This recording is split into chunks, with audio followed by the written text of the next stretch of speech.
talks about taking a chief and putting him into an admin position. That's a 40. Expands the payroll. Absolutely, it does not. Matter of fact, it would. It does. It expands the payroll. We've got a chief that does admin and fills a shift. Okay? So we're getting a 2-for-1 deal there.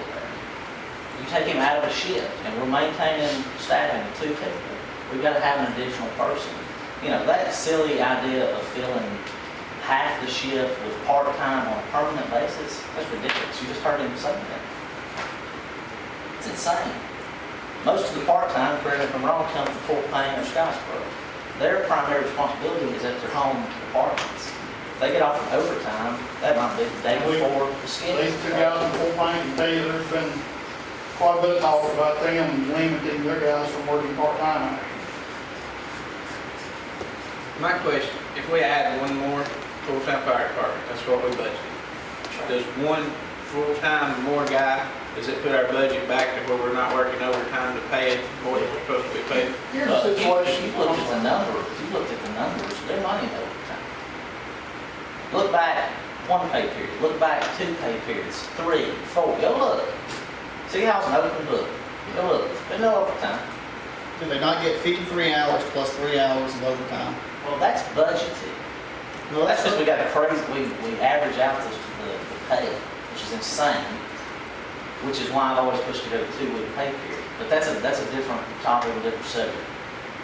Yes, What would but what would the impact of implementing a Kelly shift do to? I don't know. I'm not- Kelly shifts are workable, but feasible item if you have the staff to fill the Kelly day, because you constantly have a guy out on the Kelly day. So that means somebody's got to fill that position for that Kelly day. Now, if you're a bigger department like Fort Payne, there's 11 guys on the shift, you just absorb the impact and go on your day. With us, if we lose 1 or 2, then that means somebody's got to fill that. So that would mean you're going to hire more people to fill the Kelly position and make that guy what's called a Kelly man. And that would be his mission in life, is just to float through the shifts and fill Kelly days, and you can schedule him to do that. Because you know a whole year in advance when your Kelly day is. So yeah, it is workable. However, you will see an increase in sick days and vacation days taken around Kelly days. Scott he's made a lot of money on overtime over the years because that. People use it to their advantage, which that's their prerogative. So I mean, it's their time, but you will see that happen some. To answer your question, in short, 1 more person, no.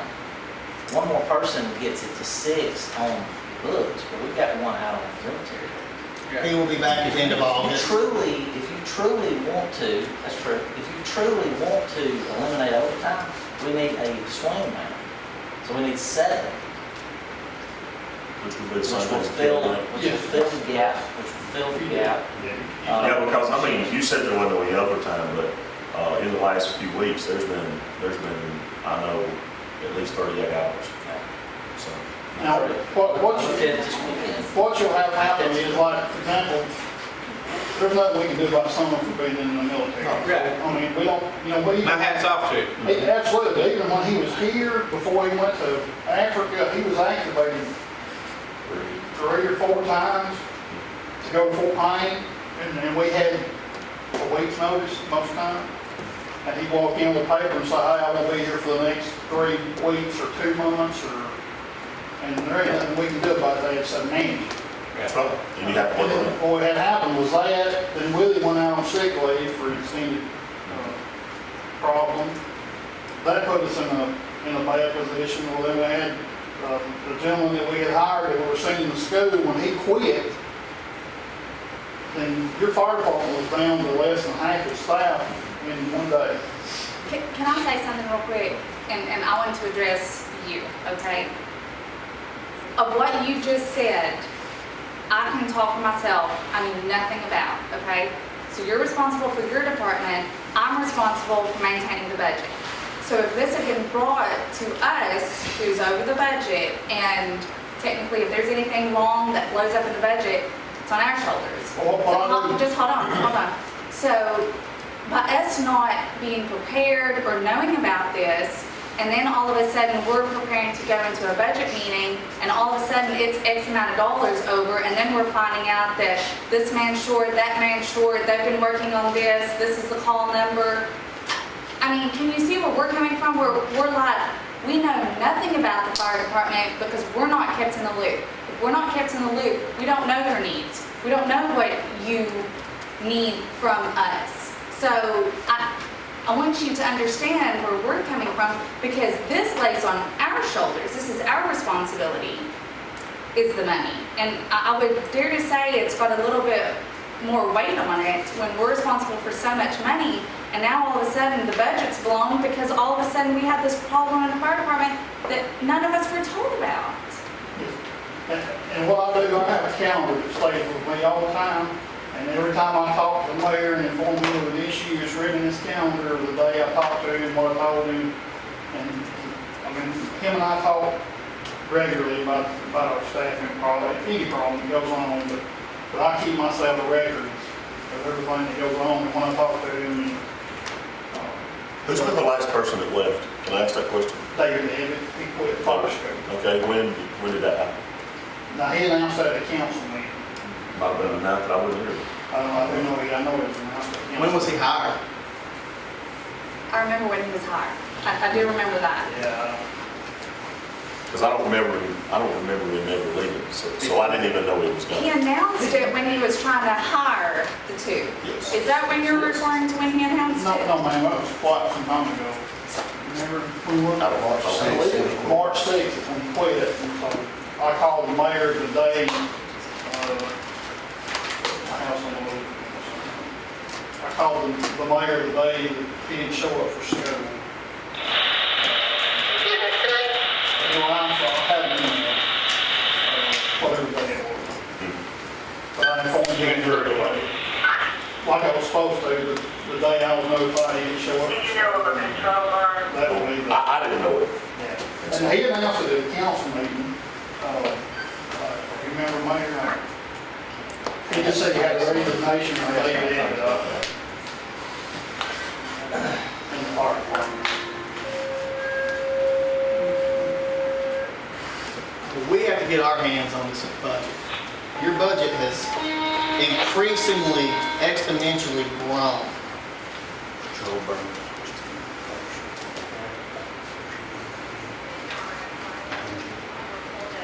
In 2009 and 10, it was $22,400. $224,000. And now we're on pace to have $490,000. Now in 2012 and 2013, it was $417,000. The first year you took over, it was 293. It went from 293 to 283, 417. Well, now, a lot of that, for example, any raises y'all give, holiday pay, all that counts into that. The only change that's been made is the first year, help me, Roger, that went on, we added three more, and then the next year we added the fourth one, correct? I mean, we put two on, and then the next year we added the third one. Yeah, we had like 5 people working, 4 or 5 people working before Thomas came. And the big change in it, and in the budget, we didn't know it, and we didn't understand that on that particular side when that happened, is when we went to the 24 or 48, is the overtime, the extra overtime that everybody got, because it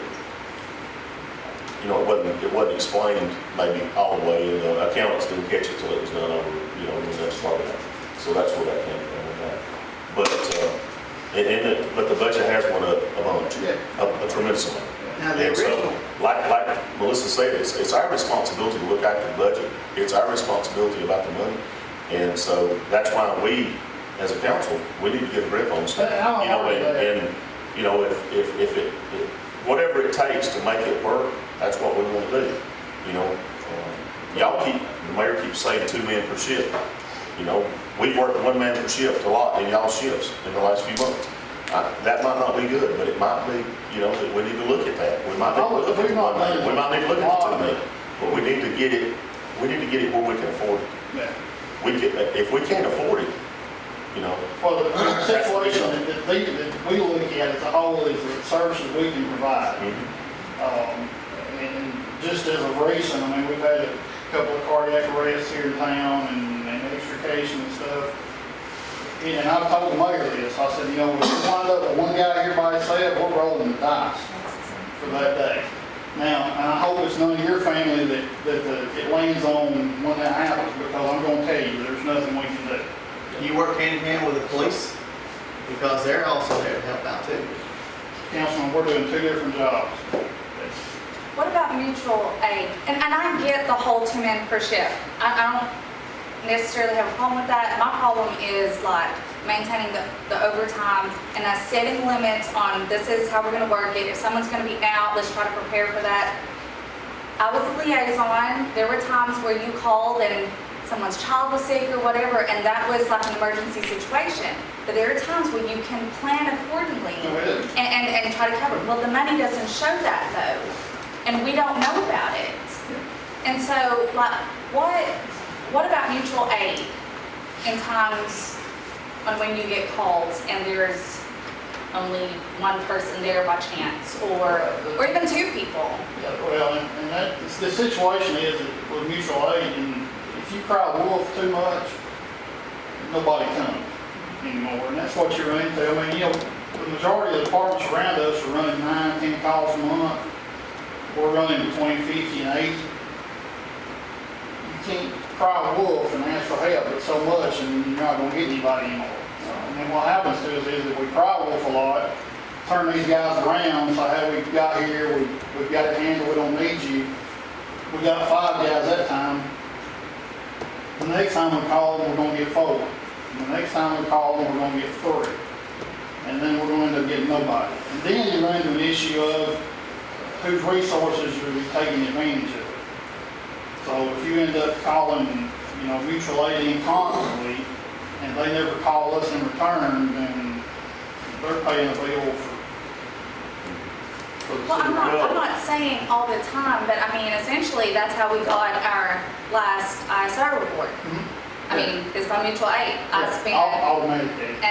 an hour on the phone with our ISO officer, and he explained every bit of it.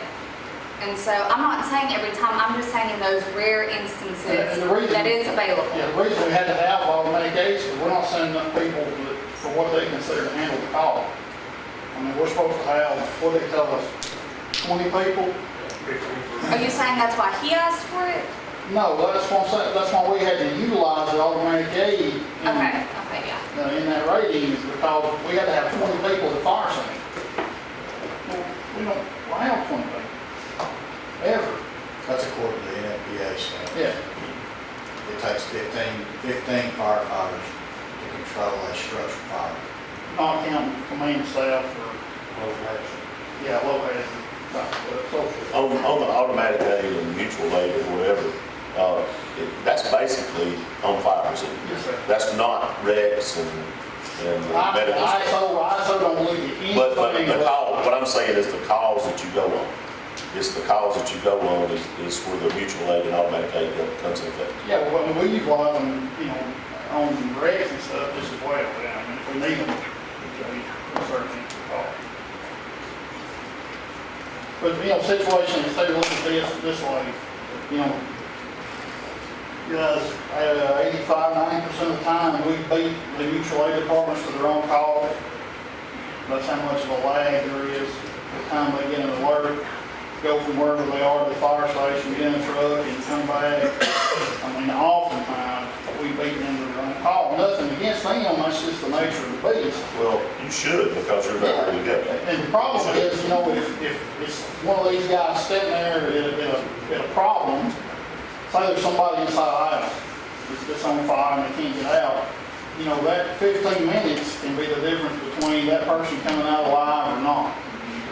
If it's an accident scene, it can be the difference between that person coming out of that car alive or not. And then a bad problem we've got into recently, I I know it happened to Motor and I one day. We both got sent on medical calls at the same time. Mine was a dislocated hip and I don't remember what it was. He got an ambulance sent to him. I went through 3 ambulances before I finally got one. 2 of them turned around in the driveway of the house to go answer the calls. So I sat there with that lady laying on the floor for nearly an hour, waiting on an ambulance, because they were getting redirected to answer more emergent calls. Well, that's to call me over. You had to get it right. And the problem with that is, you know, is if we're tied up at those calls, state law says we can't leave. So we're stuck. Right. The situation comes, you know, if hopefully we're on one of those calls, and we've got somebody else that can respond, but if, you know, if that's not the case, and you're stuck, and you don't know how long you're gonna be stuck, and we cannot leave, law forbids us from leaving. And that's a concern for us. Now, you said that you work a admin and a shift at this exact same time, and that's legal to do. So if we were to move you to a 40-hour position during Monday through Friday, you could be serving as a clerk shift and admin position. Sure, yeah. So it would still be meeting minimum standards of 2 people. 8 hours you would.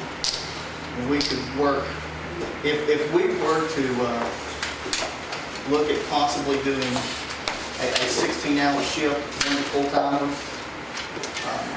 working a 16-hour shift when Monday through Friday comes up, instead of them doing 53 plus 3 hours of overtime, over a 6-week period, it'd work out that they would work 49 hours and 49 1/3 hours.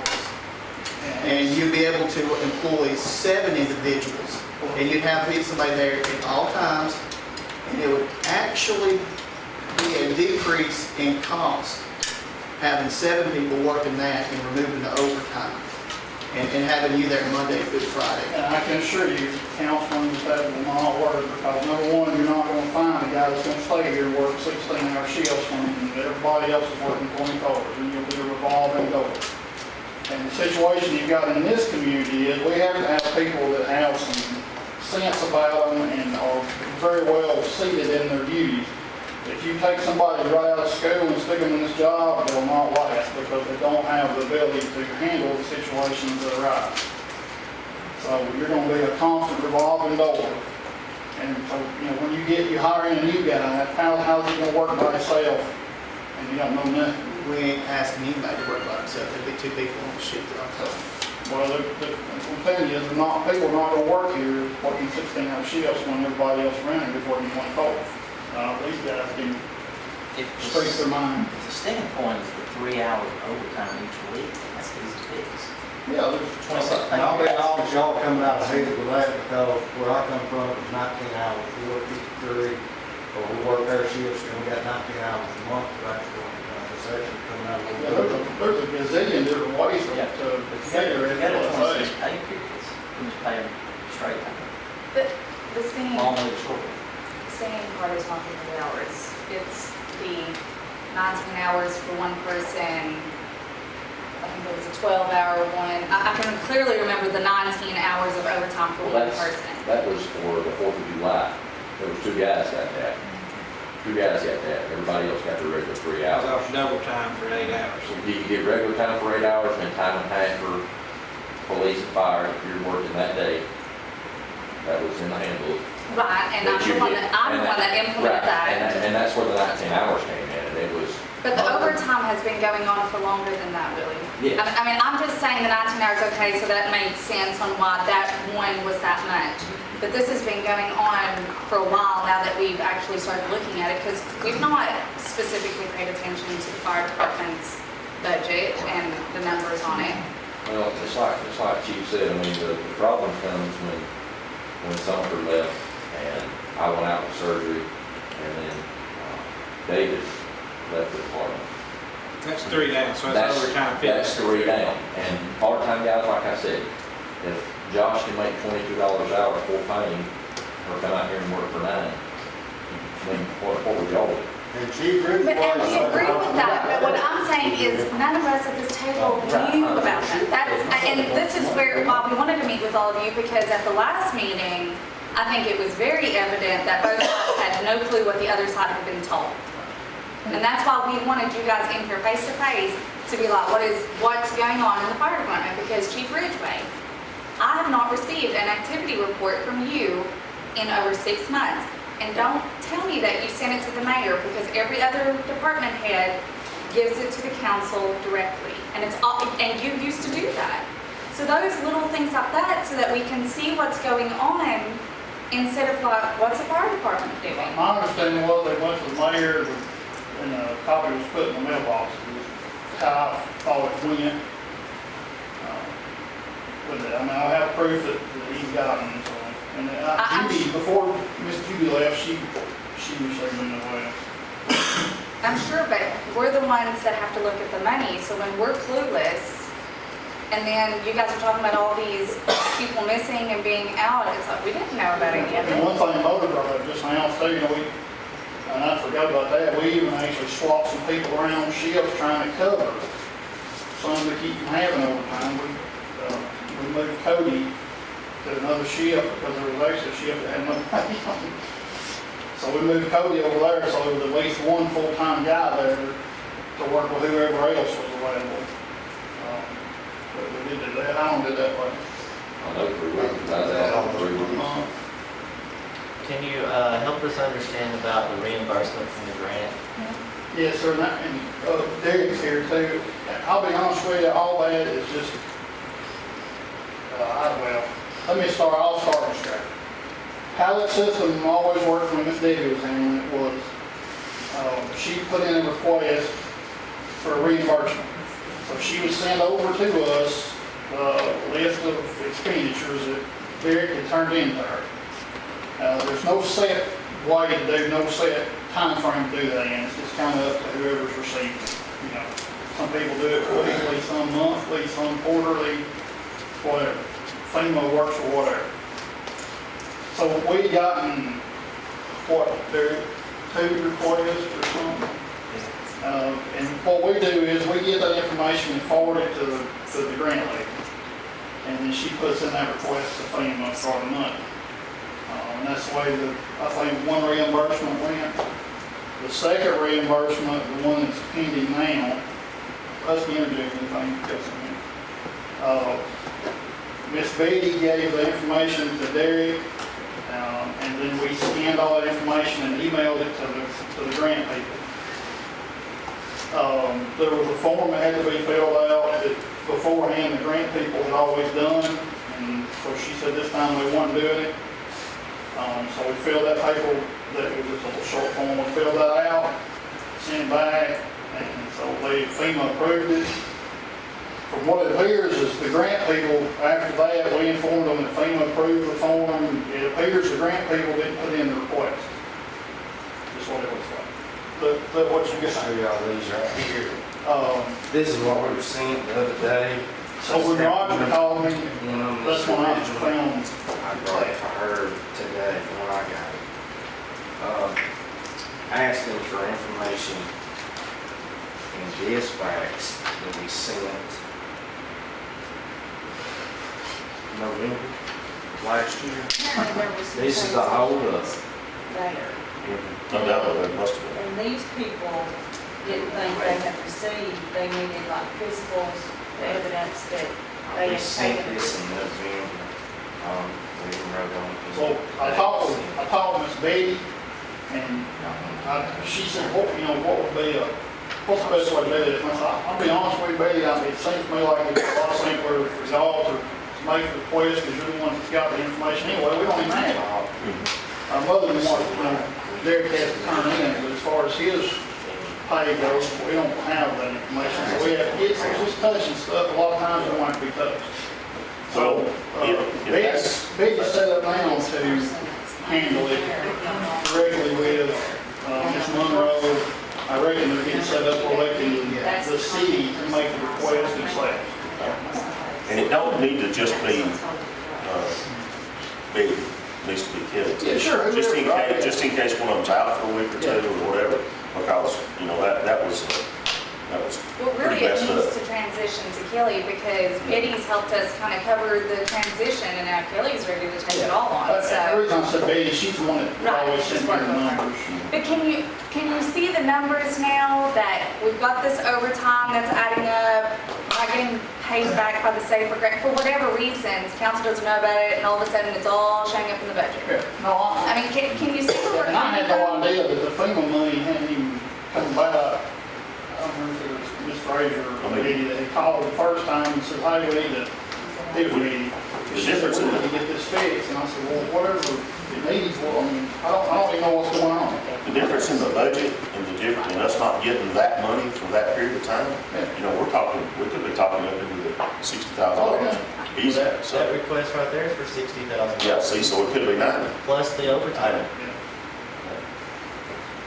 So we just we didn't know what was going on. Can you give me, I don't want to listen to rumor, so I'm just going to ask because I was told this week about our fire department, and it just seemed very far-fetched to me, but now that you're here, I can ask you. Are we a certain type of fire department that only contains and we don't go in case there's something going on? For example, a kitchen fire, you go inside to put that fire out, you don't wait till it breaks through and then put it out? I mean, what's the difference in those two? I mean, is that just a make-believe story someone told me? That situation existed here Okay, before our time. okay, so we're not that way anymore. No, One scenario, if there's one man in the shelter, one scenario would be. oh, yeah, there's only one guy there, yeah, you cannot go in by yourself. Right. As far as EMS calls, so that you guys can only do a certain extent before the ambulance gets there, correct? Yes, ma'am, That might be we it. staff with EMT patients. But if we were back to a one person on the ship, then you're a, is it called a containment? You be standing outside and watch it burn. That's what I'm saying. But if you're two people, somebody can go in and put out the kitchen fire. Yes, sir. The fire service has what's called a 2 in, 2 out rule. And basically what that says is once a fire is past its incipient phase, okay? Incipient phase means a beginning phase fire. Okay? So once it grows past the incipient phase, then federal law says you have to have 2 folks inside and 2 folks outside to effect a rescue on those 2 working. So the situation is with the way we operate now, is oftentimes we show up in that incipient phase, so we can go right in and make a direct attack, put it out, stop the property damage. We don't have to comply with that 2 in, 2 out rule initially, and what we do is, as more people come in, then we set that up. So we have 2 guys in, 2 guys out. So as more people come in and assist you, then you can send people in. Is that what you're saying? No, sir, what I'm saying is federal law OSHA says we have to comply with the 2 in, 2 out rule. What that means is that if a fire is past its incipient phase, so basically if it's more than a room and contents, okay, then federal law says you have to have 4 people there to handle that situation. Okay. So in that case, yes, if it's bigger than that, we're going to try to attack it from the outside until we can get 2 more people there. Okay. If we get there in that incipient phase, then 2 guys are going to initiate attack on that and put it out. In the past 6 months, how many fires have y'all responded to that have been past the incipient phase? The wires, none. I mean, it seems like a majority is EMS calls. And I'll be honest with you, if I had known that, we wouldn't have gotten the ladder truck, we would have gotten a good EMS vehicle, because now I'm like, you guys need an EMS vehicle, We haven't been, sure. a better EMS It's vehicle. a brand new one. The rescue truck's got 13,000 miles on it. What truck were you wanting from us a few months ago? The pickup truck, No. $38,000 pickup vehicle. truck. But was that not for EMS equipment? That was a station car. It was a personal vehicle. For both. Answer the call. Yeah, that's it's an right. engine car. But for also EMS to back up? Yes, ma'am. I'm remembering this completely wrong. Yeah, no. Because I might be, that was over a year ago. Yeah, now the only, when we talked about that was the last time we put in for a staffing grant. And we put in for that staffing grant, that required 6 more people. Right. And we said, hey, if we get 6 more people, then we can start sending 2 guys out in a first response vehicle, which would be a pickup truck, Suburban, and leave that mini pumper parked. Because you wanted to sub out a vehicle that's not working there right now. Okay, I have to remember it. Okay, sorry, I misunderstood that part then. And here's the thing, I mean, you know, the situation is, if somebody calls in a fire call this afternoon, and it's one of these McMansions over here, you know, we're expected to respond to that with the same resolve as we do somebody that fell and broke their hip. It requires a lot of equipment to do that with. And that was the situation with the ladder truck. I mean, we can't, there's no way we can legitimately respond to one of these 6,000 square foot, 3-story houses and make any kind of a difference without that piece of equipment. Not to mention the commercial footprint in the city. I'm really talking now about the large footprint houses we have, and that's the purpose for that vehicle. Not to mention, it has other functions. It's not just a ladder, you know. Well, I'm just saying, from where I saw the reports, there's a large need because you guys go out on 95% of your calls for EMS calls, or 90%. I mean, it's over. Let's see, in 2015 so far, 132 fire incidences and 333 medics. So it ends up being 50. I guess the ones And that medical is also included vehicle accidents. So. okay. And none of those 130 fires was a fire that was passed on the city stage. In the whole year 2015, yeah, there was some of them with me. And that was, But you have mutual aid, Yes, sir. and that helps on that. That's how we comply with the 2 in, 2 out rule. 9 times out of 10 is either by that automatic aid, mutual aid, or by these guys coming in off duty, responding, because 9 times out of 10, these guys will beat the automatic aid there, which is what we want to happen. Chief, what was in the difference in the DeKalb County electrical fire we had here a few months ago? And one man sitting there, in the warehouse, not in the store. Yeah, we had a fire at the electric co-op in the warehouse. Got an alarm call, been to it dozens of times. Myself and firefighter Kimmer and firefighter Westbrook pulled up, Little Westbrook. Pulled up, do like we always do, get out, go walking around, looking in windows, see if we can see anything. And when I ran to the corner of the warehouse and looked in the window, I was like, oh no. So we went back, got the truck, pulled up there, and us three were able to make it. We had to break in the building, but anyway, we were able to get in there and put that fire out, and they sustained less than $500 damage.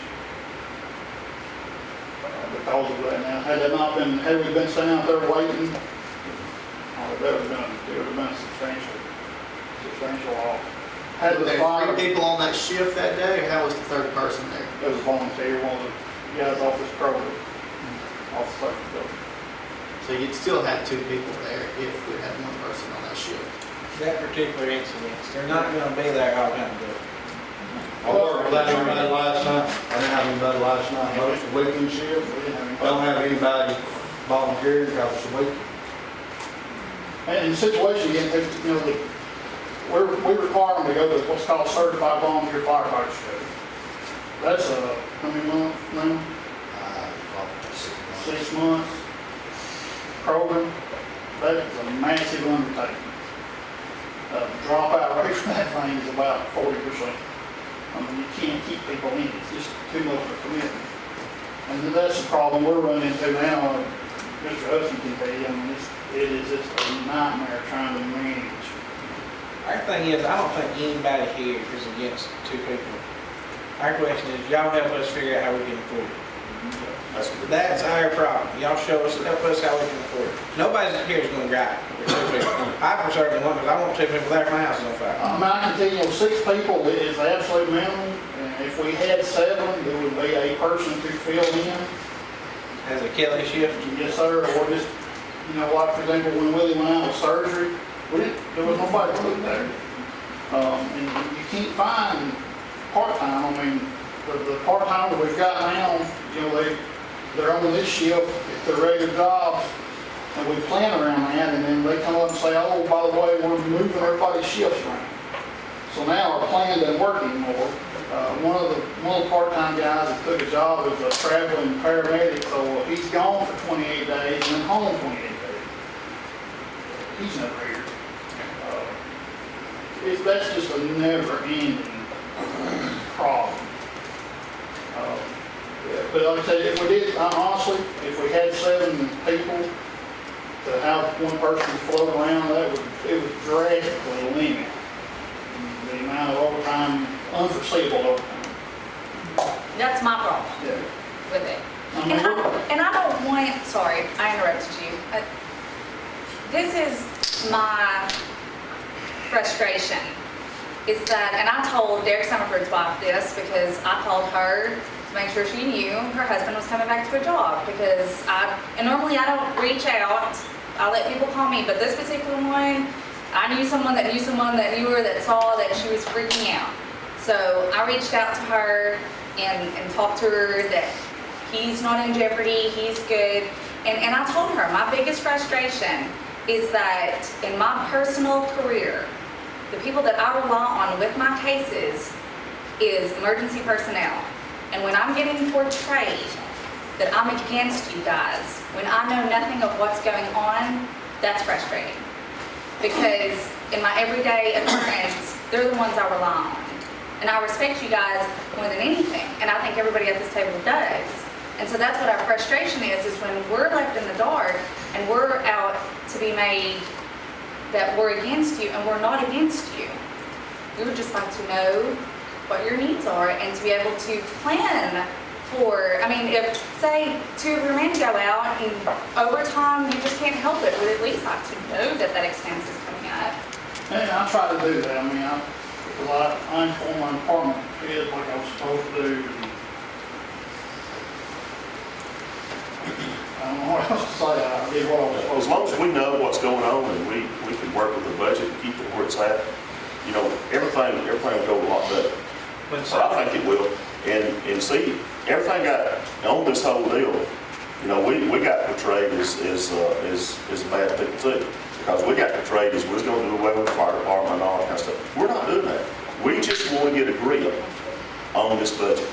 You know, because I mean, it just more crazy.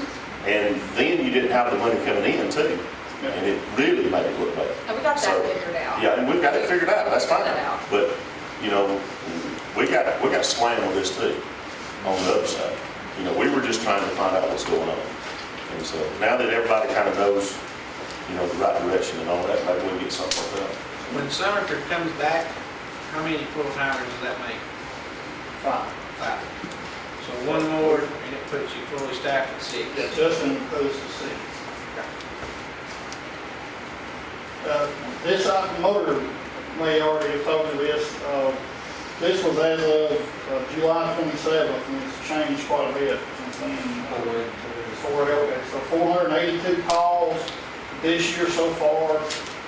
All of last year was 663. We're not doubting. So, man, what I'm saying is the workload is, it's every year, it's just going up. And of course, you stand out here, the red line, figure that out pretty quick. But our workload is not decreasing at all. You know, what you're looking at here, these totals we give you are actual calls that we're dispatched to. What this don't, you know, our software doesn't keep track of stuff we do if there's not a report made on it. You know, if we come up here to the Ag Center and help a problem, or you know what I'm saying, and something like that. So, and I think some of those places do count that kind of thing, but this software does not. So, you know, in addition to what you're seeing there, you know, you can exponentially add another 100 or two to that because all this other stuff. Yeah, so I mean, I like, just in case it's still in the mind about Chief Bridgeway in 40 hours, something that needs to be kept in mind there too. He works holidays just like I do, just like all the rest of the guys. You go put him on 80 hours or on 40 hours there, and his holiday, he'd be off. So you're gonna be having to look at, there's always something negative you're gonna have to look at when you go trying to staff this fire department and trying to get that float percentage there, because part-timer, you know, that's another thing too. You know, when we're having to rely on part-timers through this year, part-timers, they want to come in and work a holiday for $10 an hour. You know, that is just one of the demons that we deal with when we face with all that. So that's just something to really keep in mind. You know, trying to get somebody to come in and work 8 hours if you try to make that plan work. well, they found that they don't work weekends and they don't work holidays. And they don't work the first of spring, they don't work the last of summer. I mean, you know, people have a lot of things going on, and the part-time folks are always trying to fit in there. Yeah, I'll be honest with you, if it hadn't been for this guy, the overtime budget you're looking at now, it'd be a lot worse than it is. Scott has helped us more than anybody knows. I work more hours part-time here in Rainsville than I did my full-time job when I first did my job. So what I'm saying is all these guys here that do shift scheduling, we try very hard to fix those problems, and the overtime you're seeing is just when there was no other option. We've all very discussion about it. I know this, I don't really have a dog in this hunt outside. This is a part-time job, and it's a fire department job. We're all the same thing. You don't have to full-time, right? We'll have to maintain that full-time staffing level. That's a must. You gotta do that. Because once you get dependent on that, we're gonna operate with this many men. You go below that many men, there's overtime involved with that, every single time. And, you know, they make a statement about your part-time, but you don't want to be dependent upon part-time. You can't be. You You're done figuring that out. depend on it to a certain point, but Paperwork. you just can't depend on, be dependent on part-time. Maintain that full-time staffing level, whatever you decide it is, keep it there, and that's gonna cut your overtime down, big time. We've seen that full time. We've operated on the Kelly system down there for years. I'm not a big fan of it, wasn't a big fan of it, it's a 3-day off, you got paid for it, great, love it. Worked most of them over my 10 years that I was on Kelly, worked most of them. There's overtime involved with it. I think our overtime, since we cut Kelly days down, I think when I was working there, we were on a 9-day or 9-shift rotation, 27-day rotation. Every 27 days was a Kelly day for me. The last year of my career, we cut them down to an 84-day rotation. The overtime went down with the less Kelly days. So if you guys can just stay no Kelly day and just keep your staffing what you want, your overtime will dissipate. Y'all are, I'm sure everybody's aware, we're not like normal 40-hour work people. We don't get overtime at 40. We have to go 53. You know, I told you in the email that I had sent, you know, there's nights when we don't come in and work at 8 to 5 and go home. We may be up all night. We've had 2 fires today. Had 2 fires last shift. We're running right at 4 to 5 calls a day. At least my shift has here the last couple of shifts. So, you know, the potential for us to be up and down on a regular basis is, you know, that overtime, we don't get that right now with people that work at 40 hours.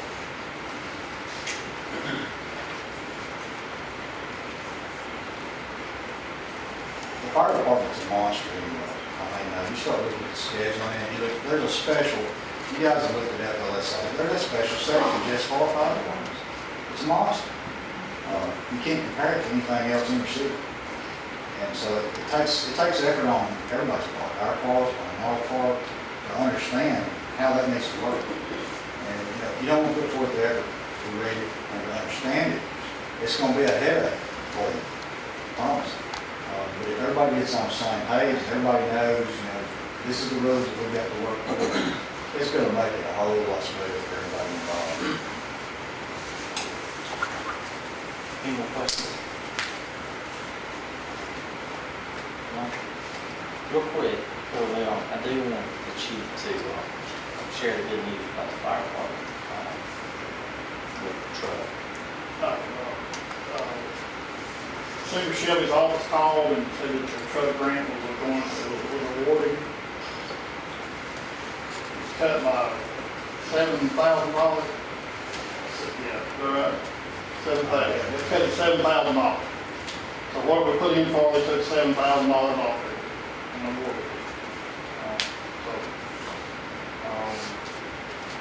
The only payment that would be due, payable now would be the grant driver fee. To get, of course, their contract said that they would handle all the logistics as far as the bids and that sort of thing, so, you're talking about a little over a year before you see a truck, but anyway. Brand new.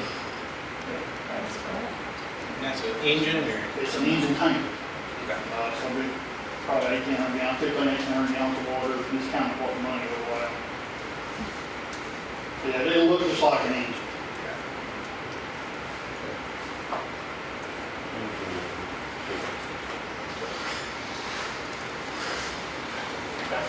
Dr. Barron, you're up. Yes, sir.